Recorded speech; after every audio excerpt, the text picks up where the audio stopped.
Gisunog sa kanhi mga masa sa INPE ang flag sa mga komunistang hutong atol sa mass surrender of CTG-affiliated mass organization ug ceremonial turnover of surrenderers sa Police Provincial Office, Poblasyon na Bunturan, Davao de Oro pasado alas 10 sa buntag kaganiha Pebrero 15. 91 ka mga kanhi masa sa INPE ang anaa sa aktibidad.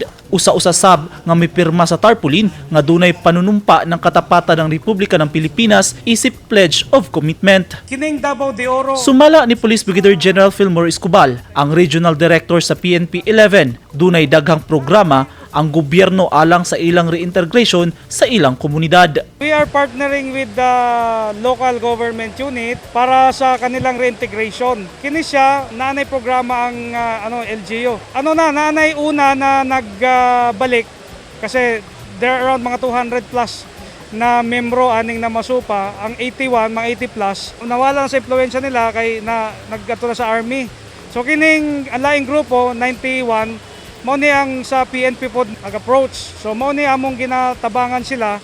Tumong nini nga mahimo silang partner sa mga proyekto ug hinabang nga hatag sa gobyerno. Dugang ni Police Brigadier General Escobar, andam na usab ang panginhabuyan alang kanila gikan sa probinsyal nga panggamahanan sa Davao de Oro. Naglaom usab si Escobar nga pinaagi niini mas daghan pa ang ilang maawhag nga naa pa sa kaliyukan nga mobalik ngadto sa gobyerno. We are expecting that dili lang tong armado, pati tong mga underground mass organizations nasa area sila ng providing support kanang providing financial support and then intelligence support o logistics. Mao ni sila sa mga influensadong organization. Gigamit nila kami. Usa si Boy Barrios, ang presidente sa nagkahiusang mamumuo sa Soyapa Farms Kunamas Sofa sa 91 ka mga surrenderi nga wala nagduha-duha nga mutahan sa iyang kaugalingon sanglit nakita nila ang tumong sa gobyerno ngadto kanila ingon man sa komunidad. Amo pong nakita nga ginahinay-hinay mi nila og training, ginahinay-hinay mi nag seminar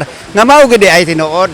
Muna nga sa pagkatinuod sulod sa 17 anyos nga akong pag-chairman sa Namasopa, akong nauna-una nga mag-surrender gid mi kay para nga maglinaw ang among kinabuhi. Mapasalamaton usab si Barrios sa gobyerno nga andam midawat nila sa ilang pagbalik sa sabakan. Una na human ang seremonya, gidawat sa mga benepisyaryo ang hinabang gikan sa probinsyal nga panggamahanan sa Davao de Oro. 3,000 pesos nga cash assistance ang nadawat sa matag usa, ingon man food packs nga dunay sulod nga bugas ug dilata. Tingho sab sa PNP 11 nga makabot ang insurgency free sa matag probinsya. Kahinumduman, daan nang miingon si Pangulong Rodrigo Duterte paningkamutan sa iyang administrasyon, mapakgang ug tapuson ang insurhensiya sa nasud, una mahuman ang iyang termino karong tuig. Eugene Hinutan, Newsline Philippines Davao Region. Stay safe!